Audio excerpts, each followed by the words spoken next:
اسرار درون آستانه شما، این مقدسات خانه شما، آبروی اهل کاشانه شما. پذیرا باشید صدای رادیو پیام با برنامه آستانه.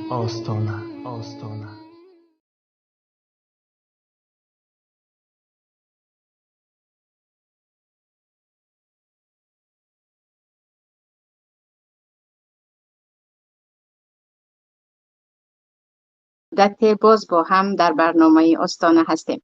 چطوره که دیده استادید برنامه های نوی پیام دیگر با طرح جدید، با یک اصول جدید در نزد شما عزیزان می باشد. پیش از آن که وارد برنامه شویم، از تمام عزیزانی که در این طول مدتی که ما در تعطیل بودیم بارها پرسیدند که برنامه ها کی شروع می شود، ما انتظار هستیم. اظهار سپاس می کنم، تشکر از آن که با ما هستید و بودید و نگران آن بودید که برنامه ها کی خواهد شروع شد. اینک باز در برنامه آستانه، آن هم برنامه که درباره مسئله های دینی و اجتماعی صحبت می کند و اساساً برنامه آستانه عاید مسئله های عائلوی صحبت می کرد، ولی امروز خواستم موضوع را در پیشکش شما عزیزان گردانم که موضوع عاید زن و نقش یک زن مسلمان در اصلاح جامعه می باشد. و هر نفری که بنده را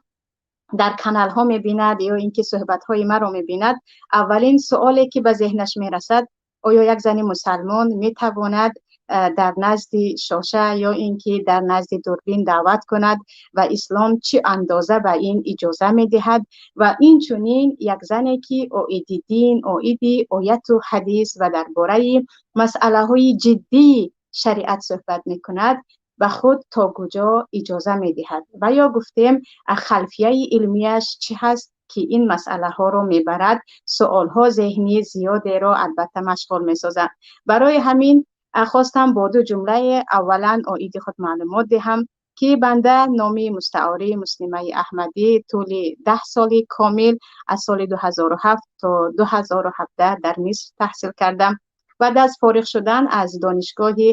شریعت یا گفتیم قانون اسلام و ماجستری و یا گفتیم و فوق لیسانس شروع کردم که 2 سال در آنجا تحصیل کرده. بعد از اینکه دیگر مجبور شدیم از مصر خارج شویم، الان در دکتری، در مرحله دکتری در رشته حقوق اسلام یا قانون شریعت دارم تحصیل میکنم که باذن الله شاید پس از 3 سال اولین زنی که در تاجیکستان رشته دکتری را آن هم در علم شریعت و اسلام به دست آورد. الله این عنایت را به ما بفرماید. و الان بعضیا خیلی سوال میکنن که آیا شما فقط در پیام برنامه دارید، آیا درس‌های دیگر هم دارید و چرا یک زن مسلمان محجبه و زنی که شاید در تاجیکستان اولین بار برنامه‌های دینی رو میبرد در محض پیام کار میکنه، چرا برنامه‌های شما در پیام میرود؟ و به این سوال هم میخواستم پاسخ دهم که عزیزان شاید کانال پیام یا گفتیم سرپرست های پیام اولین نفرانی بودند که به من همچون یک نفر صاحب علم احترام قائم شدند و گفتند که ما می‌خواهیم برنامه‌های شما پیشکش جامعه شود، آن هم در سطح زیادی بیننده که اکثریت مردمی که در تاجیکستان هستند از طریق رادیو میتوانند بشنوند و بنده را دعوت کردند با تمام شرط و شروطی که من در آنجا گذاشتم، یعنی بدون هیچ شرط و شروط که شما باید در این باره صحبت کنید یا در این باره صحبت کنید یا شما باید با این شرط و شروط روید. نه، یگانه خواهششان این بود که برنامه‌های شما در کانال پیام برود و تا میتواند جامعه از آن استفاده کند که بنده هم به این لبیک گفتم و با عرض احترام اگرچه یک تلویزیون دولتی تاجیکستان هم در شرایط امروزه از من خواهش کنند که بیاید یک برنامه دینی برای اصلاح جوانان، علل خصوص اصلاح دخترکانی که امروز دیده ایستادیم این شبکه‌های اجتماعی با آنها چه کارها دارد میکند، یک برنامه ببرید، البته که من به آنها رضایت میدادم. و بجز این که در پیام هستیم، خواهران عزیز میدانند که در طول هفته درس‌های دیگر هم در کانال شخصی خود و در واتساپ و در تلگرام و دیگر شبکه‌های اجتماعی داریم. و چیز دیگر این است که چرا یک زن مسلمان امروز باید در یوتیوب و یا در تلویزیون یا اینکه در هر یک شبکه اجتماعی مثل یک مرد مسلمان کوشش کند، علل خصوص در تاجیکستان ما. و چطوره که خودتان یک شما دیده ایستادید با آمدن اینترنت، و جز اینکه اینترنت خیلی به ما زیاد از مسئله ها رو آسان کرد و ما از مسافه های دور همدیگر رو میبینیم، صحبت میکنیم، از تمام اخبارهای دنیا با خبر میشویم. مشکلی دیگری را ایجاد کرد که سطح دانش دخترکان و عموما سطح دانش جوانان، حتی کودکان و این چنین سطح اخلاق کودکان و جوانان روز تا روز دارد پایان می شود. و تقریبا شاید پس از 10 سال 15 سال ما هیچ دخترکی را پیدا نکنیم که گفته باشد که در مدت آخران من این کتاب را خواندم و یا آن کتاب را خواندم یا عاید این مسئله و یا آن مسئله آگاه شدم. و میبینیم که هر روز یک نفری که خود را چی میدونم آنها را رکلام میکنند گویم، یا گویم یک نفری که میخواهد برای خود بیننده پیدا کند یا بلاگر یا چیز دیگر، میبراید با یک سفسطه ها، با یک موضوع هایی که هرگز به درد یگان نفر نمیخورد. برعکس دخترکان ما رو بیراه میکند یا وقت جوانان رو میگیرد، یا حتی محض برای بدنام کردن خواهران محجبه بعضی دخترکان میبرایند در سرشان سطر در نزد تیک تاک و یا چیز دیگر می نشینند و ساعت ها صحبت میکنند، صحبت های پوچ و صد افسوس که با جمله هایی که خیلی از اخلاق پایان می باشد. و باید که یک خواهر مسلمان یا هر یک خواهری که آنها می دانند که می توانند با کمترین حرکت جامعه را اصلاح کنند یا خود دخترکان تاجیک را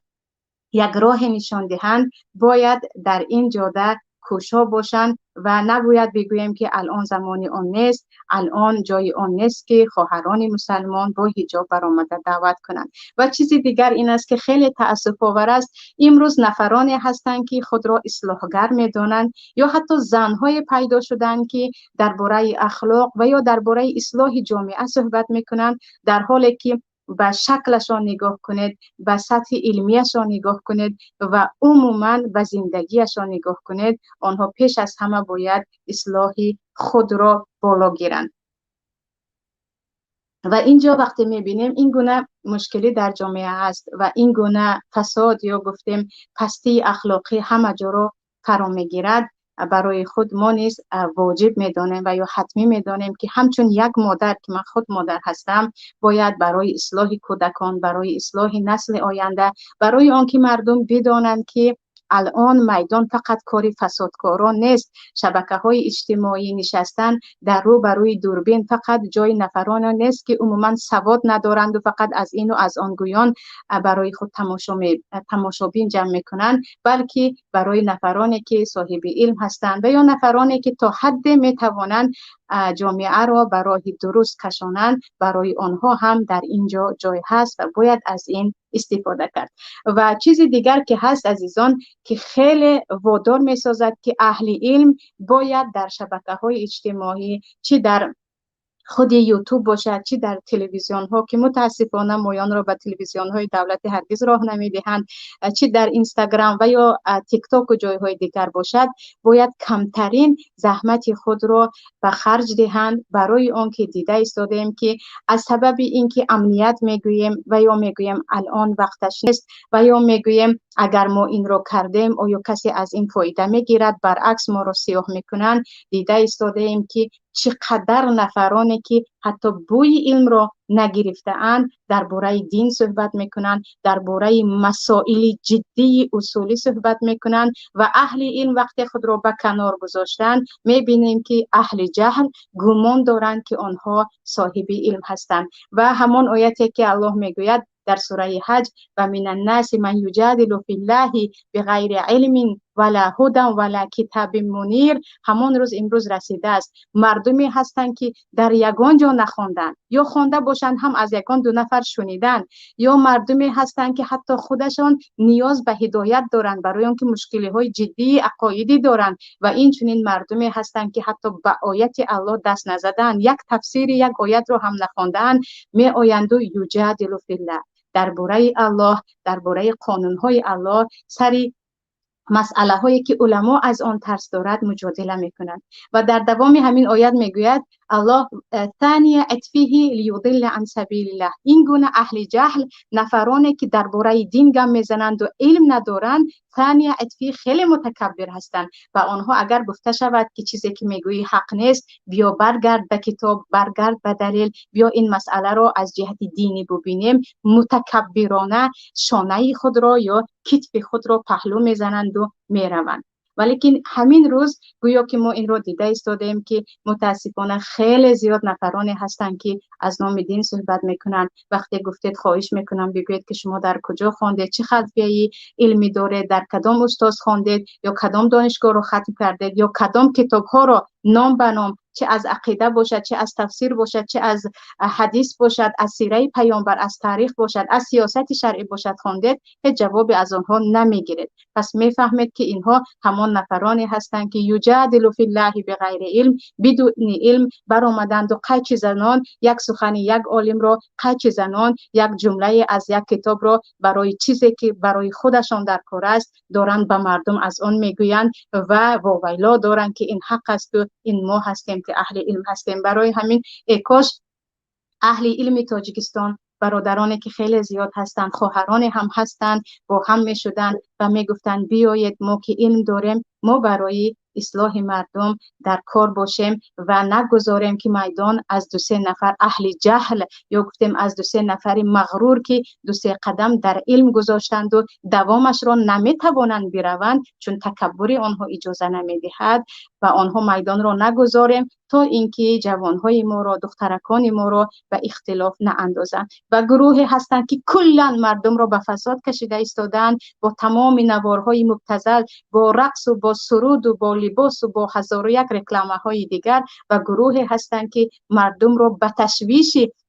دینی افتانده ایستادن که مردم میگن ما حیرانیم کی را گوش کنیم، ما نمیداریم کی را باور کنیم، اینش می آید از آن سخنی بد میزند، آن می آید از این. ولی موقف بنده چون همیشه چگونه که به شاگردان خود هم میگویم، من به یگان گروه خود را هرگز منسوب ندانستم، همیشه در این عمر کوتاهی که خیلی کم از عمر یکایک ما مانده است کوشش کردم که تا میتوانم در اصلاح مردم عزیزم، علل خصوص مهاجرانی که در خارج هستند، چه با کودکان، چه با دختران، چه با خاله هایی که سن سالشان بالا هست، در مسئله های علم و اینچنین تا حد توان در مشورت باشم. و اینجا میگویم یک زن مسلمان تا چه اندازه میتواند دعوت کند؟ آیا اسلام به او اجازه میدهد؟ اگر اجازه میدهد چرا امروز ما در میدان دعوت خیلی کم زنها رو میبینیم؟ و آیا یک زن به خود اجازه داده میتواند که او برای دو درباره جهاد صحبت کند، درباره احکام شریعت گپ زند، درباره حدود صحبت کند، نکاح و طلاق صحبت کند؟ پیش از همه عزیزان این را بدانیم که هرگز در مسئله دعوت کردن به سوی الله، در مسئله فهمانیدن شریعت و یا فتوا دادن درباره شریعت بین زن و مرد هرگز اسلام جدا نکرده است. این خود الله است که در سوره توبه میگوید والمؤمنون والمؤمنات بعضهم اولیاء بعض یأمرون بالمعروف و ینهون عن المنکر. مؤمنان، چه مردهای مؤمن باشند چه زنهای مؤمن باشند، اینها اولیای همدیگر هستند، دوستان همدیگر هستند، اینها با هم یک مودت مخصوص دارند، محبت مخصوص دارند و صفتهای هم زنهای مؤمنه هم مردهای مؤمنه این است که یأمرون بالمعروف و ینهون عن المنکر، امر معروف میکنند، مردم را کدام کارها را بکنند، کدام کارها آنها را به نجات دنیا و آخرت میبرد آن را نشان میدهند و عملهایی که منکر است آنها را به خسارت دنیا و آخرت میبرد از آن باز میدارند. و الله اینجا امر معروف کردن و نهی منکر را خاص نه برای زن کرد نه برای مرد، هر دو را ذکر کرد تا نگوییم که این مردها هست که جای دعوت باید از آنها باشد. از جهت دیگر اگر به خود تاریخ اسلام نگاه میکنیم عجیب است که خیلی ها وقتی درباره زن و یا حقوق زن در شریعت گپ میزنند گمان میکنند که گویا که اسلام یک دین مردانه هست، مرد سالارانه هست که بدون زن پیش رفته بود، ولی اولین نفری که از تمام مردم ایمان آورده بود این حضرت خدیجه رضی الله عنها بودند که بدون هیچ یک اختلاف اولین شخصی که به پیامبر صلی الله علیه و سلم ایمان آورد این حضرت خدیجه بودند و ایمان خدیجه حتی پیشتر و از ایمان حضرت ابوبکر هم پیشتر بود و پیشتر از همه اولین قدم برای ایمان را یک زن نهاده بود. و اینچنین اگر نگاه میکنیم اولین نفری که به خاطر الله، به خاطر دین الله، نه به خاطر چیزی دیگر از دنیا رفته بود و به شهادت رسیده بود، این حضرت سمیه بودند. سمیه مادر عمار که در راه الله به خاطر اینکه گفتن من از دین خود بر نمیگردم از دست ابو جهل فرعون زمان کشته شدند. پس اولین شهید ما زن است، اولین کسی که اسلام آورد زن است. و عجیبش این است که اولین نفری که در کل دنیا، نه در کشورهای مسلمان بلکه در تمام دنیا اولین دانشگاه اسلامی را کشاده بود و یا اولین سبب کشاده شدن اولین دانشگاه اسلامی شده بود، این فاطمه فهریه که ام الابنا میگویند در عصر سیوم هجری در اندلس و یا اسپانیای امروزه اولین دانشگاه را خودش کشاده بود و بعد از فاطمه خواهر او دانشگاه دوم را در خود همان اسپانیا کشاده بود. پس میبینید که زنها در میدان بودند و هستند، ولی این ما هستیم که نادیده میگیریم و یا طوری میکنیم که آنها به میدان قدم نمیهند. و بعضی ها میگویند آره زن دعوت میکرد، زن بود، ولیکن زنها در بین زنها بودند، زنها هرگز حلقه های وسیع نداشتند. ولی عزیزان وقتی نگاه میکنیم مسروق که از تابعین و مخضرم بزرگ هستند میگویند من کسی رو مثل عایشه رضی الله عنها ندیدم. تمام بزرگان صحابگان در مسئله های فرائض، در مسئله های میراث و بالاترین مسئله های دینی می آمدند و از عایشه می پرسیدند و عایشه از 10 نفران یا از 10 عالمان بزرگ بود که پس از پیامبر میراث پیامبر و علم پیامبر را به دیگران می رسانید. و اینجا یکی از نبیره یا عبیره های پیامبر هستند. نفیسه دختری حسن، دختری زید، دختری حسن، دختری علی، یعنی نبیره حضرت حسن پسر حضرت علی می باشند یا گفتیم نبیره پیامبر می باشند. امام شافعی میگویند خود من در مصر در حلقه های درسی نفیسه اشتراک میکردم و علمی که از نفیسه گرفتم از دیگران نگرفته بودم. علم آل بیت را و حتی علم مالک را به دیگران میرسانید. و همین نفیسه نبیره حضرت حسن وقتی که در مدینه بودند در حلقه های درسی امام مالک اشتراک میکنند، بعدا وقتی به مصر میروند در آنجا خودشان حلقه درسی میکشایند که در آن حلقه درسی حتی امام شافعی هم اشتراک میکردند. پس زنها بودند، در میدان بودند، کتابهایشان ها هست و حتی در کتاب اصابه فی معرفت صحابه، خطا نکنم الاصابه فی معرفت صحابه بود، ابن حجر عدد 500,000 زن را آوردگی هستند، از 500,000 تا 540 نفر را آوردگی هستند که در این کتاب نام این 500,000 با سیره اشان یعنی با زندگی نامه اشان و چی کارها کردن، کدام کتاب ها را نوشتن، در جاده علم و دعوت چی کار کردن، یک به یک آمدگی هست که تمام این زنها صحابه، تابعین، تبع تابعین تا همان عصر 7 هجری می آید که زنهایی که اینها همیشه در راه الله کوشش کردند و خرج کردند و در دعوت به همان آیتی که الله میگوید والمؤمنون والمؤمنات بعضهم اولیاء بعض یامرون بالمعروف و ینهون عن المنکر داخل شدند. پس هرگز نباید از خود دلیل بیاریم که چرا اینجا زنها در اسلام نه، مردها امر معروف کردن کار مرد است، نهی منکر کردن کار مرد است، چرا یک زن می برآمده است در رو بر روی دوربین می نشسته است و از دین صحبت می کرده است. ولی در حقیقت اگر درباره با چهره برآمده صحبت کردن، یعنی یک زن بدون نقاب برآمده صحبت کردنش نگاه کنیم، این مسئله اختلافی است. برای همین اکثریت علمای عربستان سعودی به این اجازه نمیدهند و میبینید که تقریبا زنهایی که دعوت میکنند در کانال های تلویزیونی عربستان سعودی خیلی کم هستند. در مثلا کانال اقرا هست 1-2-3 نفر هستند، اما در مصر خیلی زیاد هستند زنهایی که با چهره برآمد میکنند. و این مسئله برمیگردد به آن که آیا چهره زن عورت است و یا نه. و اگر به این مسئله نگاه کنیم در مذهب امام احمد حنبل کاملا چهره زن عورت است، نباید گشوده شود. و میدونیم که عربستان سعودی خودش تقریبا تمام علمایش پایبند مذهب امام احمد میباشند، اگرچه میگن از مذهب ما دور هستیم ولی اکثریت دلیلشان پایبند مذهب امام احمد حنبل است. لیکن در نزد جمهور علما قول در مذهب امام شافعی، در مذهب امام ابو حنیفه رحمت الله علیه و در مذهب امام مالک چهره زن عورت نیست، فقط در وقت فتنه و یا زن اگر خیلی جوان باشد برای او جایز نیست که چهرهش را گشوده باشد. در غیر این و آیتی که الا ما ظهر منها میگوید الله در سوره نور، این آیت را حضرت عایشه، عبدالله ابن عباس و بعضی از صحابگان دیگر یا گفتیم اکثریت صحابگان دیگر میگویند ظهر منها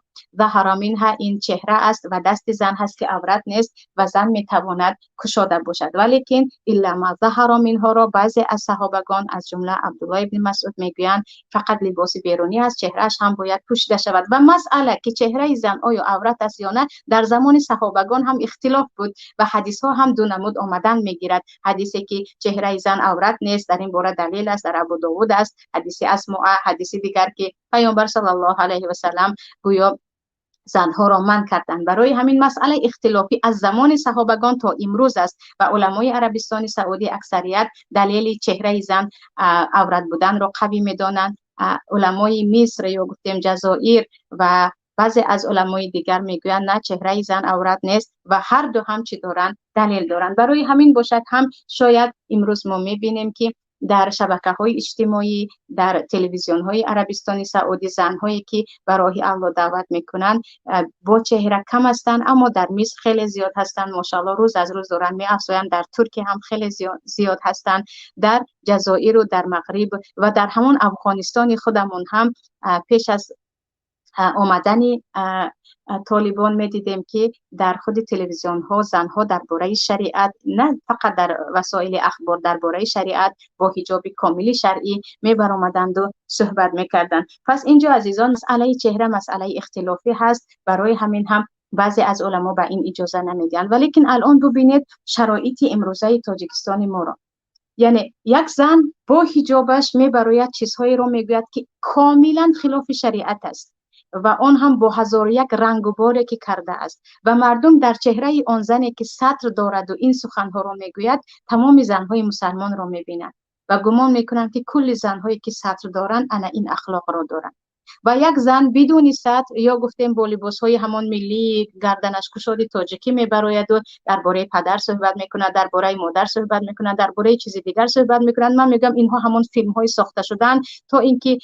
اهل حجاب رو سیاه نشان دهند و اینجا کشاده ها رو که میگویند اینها لباس ملی یا گفتیم پاتریوتی دارند اینها رو میگویند سفید نشان دهند. ولی باید بدونیم که چرا یک زن رو با حجاب اسلامی یا گفتیم میپوشانند، نمیگم اون حجاب اسلامی است و اجازتش میدهند برای یوتیوب بنشیند با هزار و یک مرد صحبت کند و حتی چیزهایی را گوید که گفتن آن شاید در نزد شوهر هم حرام باشد. انا برای همین باید بدانیم که نباید به هر یک نفری که سطر دارد و برآمده در یوتیوب صحبت میکند باور کنیم که این از یعنی نماینده سطر داران است. این نفری هست که در سیمای این ما میتوانیم چیکار کنیم؟ کلی نفران سطردار رو بینیم. برعکس وقتی دیدید که از علم صحبت میکند جمله میگوید که در جمله آن هزار و یک حکمت در آن پوشیده هست، در زیر آن هست، میگویم انا این میخواهد اصلاح کند. اما نفرانی که میبرایند با مسخره بازی با چت ها با نفران بیگانه خیلی زیاد است این گونه چت ها، اون هم با سطر اسلامی صحبت میکنند، بدونید که این فقط به خاطر سیاه کردن مسلمان ها میباشد. وگرنه نفران دیگر هم هستند، یعنی عرف خود را میگویند این اسلام است. یعنی برای چی یک زن برآمده صحبت میکرده است؟ برای چی یک زن با حجاب میبرآمده است درباره شریعت صحبت میکرده است؟ درباره امور دین یا درباره امور جدی مردم صحبت میکرده است؟ مگر مردها مرده‌اند؟ البته مردها هم زنده هستند، ولیکن پیامبر صلی الله علیه و سلم میگویند انما النساء شقائق الرجال، زنها آنها نصف مردها میباشند. زنها هم باید در میدان کار را انجام دهند. علل خصوص مسئله هایی هست که آن مسئله ها را مردها هرگز در زنها فهمیده نمیتوانند. مسئله هایی هست که اگر ما زنها بین خود آن را اصلاح نکردیم، هرگز گمان نکنید که یک مرد همچون زن آن را فهمیده میتواند. انا به خاطر آن که برای علم همچون مرد زن هم محتاج است و اگر یک زن با سواد باشد، او میتواند چند مردهای با سواد را به دنیا بیاورد. پیامبر صلی الله علیه و سلم روزهای پنجشنبه را مخصوص زنها کرده بودند تا اینکه با زنها در این روزها در مسئله های شریعت و یا تعلیم شریعت بدهند. و امروز روز رسیده است که ما جدا میکنیم بین مرد و بین زن در مسئله دین. آره، در شریعت مسئله های زیادی هست که هرگز زن مثل مرد نیست در آن. در مسئله های جهاد و یا نبرد با دشمن، در مسئله های سفر کردن در حالت های خوف، در مسئله های قضاوت که زن نمیتواند قاضی باشد و این هم البته مسئله اختلافی است، چون در مذهب امام ابو حنیفه رحمت الله علیه در کاری که زن شهادت داده میتواند، در امور اقتصاد و یا نکاح و طلاق زن میتواند قاضی باشد. در دیگر مسئله های حدود نمیتواند قاضی باشد که مسئله کمی اختلافی است. لیکن به هر حال هرگز نمیگویم که زن در تمام مسئله برابری مرد است. این برعکس، این گونه حکم کردن که زن در همه چیز مثل مرد است، این اهانت به زن می باشد. برای آنکه مسئله های زیادی هست که زنها از لحاظ خلقت خود که این گونه الله آنها را خلق کرده است نمی توانند مثل مرد باشند. زنها تولد میکنند، زنها حامله دار میشوند، زنها باید نگاه و بین همسر خود را، فرزندان خود را داشته باشند. انا برای همین هم میبینیم که از اینکه باری زیاد دنیا گویا بالای سر زنها هست، در بسیار مسئله های پیشرفت زنها نمیتوانند مثل مرد پیشرفت کنند. و البته هرگز این را نباید فراموش کنیم که مسئله هایی که الله میگوید در اینجا زن از مرد فرق میکند و زن مثل مرد نیست، نباید گمان کنیم که این اهانت است، این پست زدن شأن یک زن است. برعکس، اینجا الله از رحمی که مهربانی که به ما دارد در به آفرینش خود ما نگاه کرده، در بعض مسئله ها مایان را از احکام مردها جدا کرده است، مثل چگونه که گفتیم جنگ و دیگر مسئله ها. ولی این معنای آن را ندارد که تعلیم گرفتن و تعلیم دادن، جامعه را اصلاح کردن همش بر دوش مرد است. زنها باید در خانه بنشینند، بیرون برایند، بیایند فرزند بزرگ کنند، آنها به کتاب دست نزنند و یا آنها هرگز در اصلاح جامعه یکان کوشش نداشته باشند. چگونه ای که گفتم، اگر به تاریخ نگاه کنیم، از خود حضرت خدیجه شروع می شود تا همین روز زنهایی هستند که گاهی از 1000 مرد بالاتر در اصلاح جامعه کوشا هستند و کوشش کرده استادند و توانسته استادند. ولی این مشکلی مایان هست که در بعض مسئله ها همان عرف عادت جاهلی یا میگوییم کمونیستی یا همان عرف عادتی که در زرتشتی در ما بود می آییم و آن را تهمت میزنیم به اسلام که نه، زن مسلمان این کارها برایش جایز نیست. اگر به بعضی از مسئله های سیاسی نگاه کنیم، حتی در زمان پیامبر صلی الله علیه و سلم و جز در خود تعلیم و در فتوا و در مسئله های اجتماعی اشتراک زنها، در بعض مسئله های سیاسی هم زنها اشتراک داشتند و به خود جنگ ها بردن پیامبر بعضی همسران خود را و حتی در جنگ ها وقتی که عدد دشمن زیاد هست، صحابه زنها به جنگ خستنشان، آنها البته به بیمارها خوراک میپختن یا گفتیم به خود عسکر خوراک میپختن، به بیمارها کمک میکردن، مجروحان را میبستند و دوا میکردن. اما گاهی میشد که عدد دشمن زیاد میشد و بعضی از صحابه زنها مثل یک مرد سوار اسب میشد و میجنگید تا که از حق مسلمان ها، زمین مسلمان ها دفاع کنند. و در این مسئله ها هرگز در یگان جا نآمده است که پیامبر پس از جنگ گفته باشند که های شما هرگز نباید مثل مرد شما کوشش کنید، هرگز نباید در میدان جنگ باشید. چگونه که گفتم، در بعض مسئله های سیاسی، در بعض حالت های بود که همسران پیامبر در آنجا بودند، خودشان را نشان دادند و آن جنگی که اگرچه میگویم آنجا اشتباهی بود، حضرت عایشه رفتند و اشتراک کردند در بزرگترین فتنه که بین صحابگان بود در موقع جمل. بار دیگر نشان میدهد که زنها میدانستند که آنها یک مخلوق نیستند که باید بنشینند و تولد کنند و کودک بزرگ کنند، دیگر به کار دست نزنند. نه، زنها شقایق الرجال هستند، آنها می توانند در مسئله های زیاد در اصلاح جامعه دست به کار شوند. ولی امروز می بینیم که سبحان الله یک زن، یا من به شخصیت خود نمیبرم، یک زن وقتی میخواهد براید درباره شریعت صحبت کند یا میخواهد برای اصلاح، حداقل برای اصلاح جوان دخترکان که خیلی دلم برای جوان دختران تاجیک میسوزد، خواهرکانی که نه میتوانند درست تعلیم گیرند، نه میتوانند درست حتی از علوم دنیا با خبر شوند، نه میتوانند درست همان شرایطی که همسین و سالان آنها دیگر در کشورها هست آن را به دست بیارند. و میبینیم که یک خواهرک تاجیک ما میتواند از همه جهت پیشرفتگی کند و او عقل رسا هم دارد و میتواند، یعنی برای او شرایطی که او میتواند بخواند در خانواده هست، فقط مقصد این است که از او پول زیاد طلب میکنند یا برای او حتی در خانه نشسته دست زدن به بعضی از کتاب یا با بعضی از استادان را هرگز اجازه نمیدهند. و میبینیم که هزار و یک کانال های یوتیوب و یا تیک تاک است که در آنجا زنها برآمده در بدترین مسئله ها که دیگر چیزی گفته نمی شود، در همه مسئله ها با مردها صحبت میکنند و یا زنها با زنها صحبت میکنند. کسی راه پیش راه آنها رو نمیگیرد و کسی آنها را دست شما نشان نمیدهد که انا فلانی هست که برای فساد کردن اخلاق خواهران ما کوشش میکنند. نه، برعکس، یک زنکی مسلمان، یک خواهر محجبه وقتی میخواهد به هر راهی باشد، خوشو در پیام باشد، در تلویزیونی سفینه باشد، در جای دیگر باشد، فقط با هدف این که اصلاح در جامعه بکند کوشش میکند، دیگر از هر طرف میتوانند بالای او سنگ بپوشند و با هزار و یک تهمتی که گویا در اسلام این گونه چیز وجود ندارد، این که هست که به خود این را حق میدهد، میبرایند و دیگر از اینجا و از آنجا نیش میزنند. ولیکن بیایید از روی انصاف نگاه کنیم که در شرایط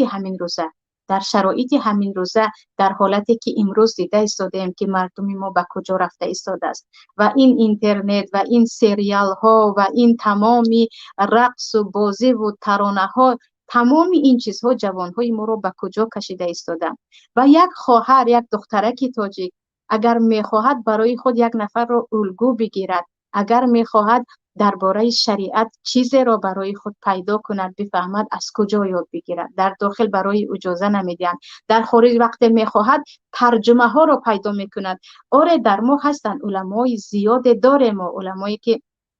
عرب هستند یا فارس زبان هستند، اما مسئله های داخل تاجیکستان رو عزیزان نفران داخل تاجیکستان میفهمند. ما هرگز نمیتوانیم عرف و عادتی که در افغانستان است بیاوریم بریزیم بالای مردم تاجیکستان، یا عرف و عادتی که در عربستان سعودی هست و صحبت هایی که درباره عادت ها، نمیگم درباره احکام شریعت، نه، بعضی عادت هایی هست درباره عادت هایی که در عربستان سعودی صحبت می شود بیاوریم بریزیم بالای زن های تاجیکستان. اینجا از آنجا خیلی فرق میکند، کشور از کشور، مناطق از مناطق فرق میکند. مشکلی های داخل تاجیکستان را میتواند یک زن تاجیکستانی صحبت کند، مشکلی های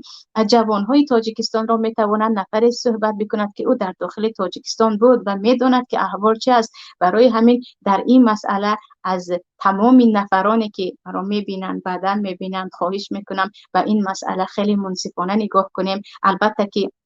کاری که ما کرده ایستاده ایم این به خاطر الله هست و الله همیشه حق را در روی زمین پس از مدتی باشد هم بیان میکند، اعلان میکند. اینجا ما باید منصفانه نگاه کنیم که یک زن وقتی میخواهد برای اصلاح جامعه صحبت کند، هدفش چی است؟ هدفش گمراه کردن مردم است، هدفش نابود کردن سیاست است، هدفش چی است؟ و اینجا می آییم بالای این مسئله و نباید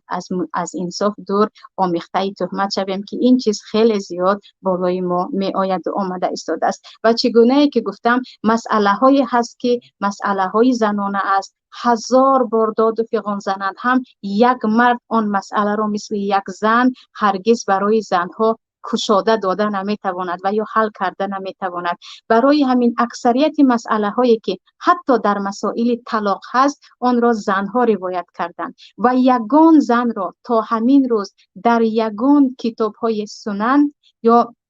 در یگان مسئله های شریعت به خاطر اون که زن هست خبرش رو رد نکردن. ما یک نفر رو وقتی که دروغش رو اثبات کردیم خبرش رو رد میکنیم، اما به خاطر زن بودن خبر یگان نفر رو هرگز رد نکرده بودن. برای همین اینجا باید ببینیم که شریعت اسلام مسئله ها را فقط بالای مردها نه، بالای زنها هم واجب میداند و خواهران اهل علم باید در این مسئله با هم باشند. نباید اهل فساد و اهل فتنه، آنهایی که دست به کتاب نزدند و خود را عالم میدانند، گمان کنند که میدان خالی هست و از آن آنها هست و کجا خواستند مردم ساده را میتوانند کشال کنند و یا این طرف و یا این طرف، ولیکن به خاطر اینکه مردم اصلاح شود و ما هم امانت خود را دهیم و آن هم در عمری خیلی کوتاه که شاید فردا نیستیم، شاید پس از 10 سال نیستیم، شاید پس از مدتی نیستیم، باید امانتی که در گردن ما هست تا حد توان آن را انجام داده باشیم. و بنده نیست به خاطر اینکه امانت علمی خود را که اگرچه میدانم که به خاک پای یگان عالم نمیبرایم، هنوز طالب علم هستم و در طالب علمی خود در دوام هستم، میخواهم تا اندازه باشد هم برای اصلاح جامعه در کوشش باشم و این معنا ندارد که من میخواهم یک سیاستمدار باشم و یا سیاست را سیاه کنم و یا چیزی دیگر. هر چی که عدل است باید از آن بگوییم، هر چی که ظلم است باید از آن بگوییم، هر چی که فتنه و فساد است باید برای اصلاح آن کوشش کنیم و وقتی که تا حد توانستیم این بود که ما امانت خود را در پیشگاه پروردگار و در پیشگاه دیگر فرزندان خود، نسل آینده، آن را تمام کردیم. و اینجا عزیزان یکم برنامه ما با شما درباره این مسئله بود که یک زن مسلمان هم میتواند برای اصلاح جامعه قدم نهد، ولیکن نمیگذارند که این کار را کند و یا اینکه گمان میکنند که این از شریعت نیست، در حالی که درباره شریعت اگر داخل شده، من یک چند مثال آوردم و شاید 100,000 برنامه برود برای سیره یا گفتیم درباره تاریخ زنهایی که برای اصلاح جامعه کار کردند و کار کرده توانستند. الان باشد یکایک شما را به امانت پروردگار یگانه میسپارم، آنی که امانت ها را هرگز خیانت نمی کند و ان شاء الله پس از این در برنامه های آستانه و شاید در برنامه‌های ترازوی عمل هم با هم هستیم. موضوعهایی که خیلی میخواهید درباره‌اش صحبت کرده باشیم میتوانید و ما بفرستید و ما هم بالای آن کار میکنیم و پیشکش شما میکنیم. در پناه الله باشید. السلام علیکم و رحمت الله و برکاته. اسرار درون آستانه شما، این مقدسات خانه شما، آبروی اهل کاشانه شما. پذیرا باشید صدای رادیو پیام با برنامه آستانه.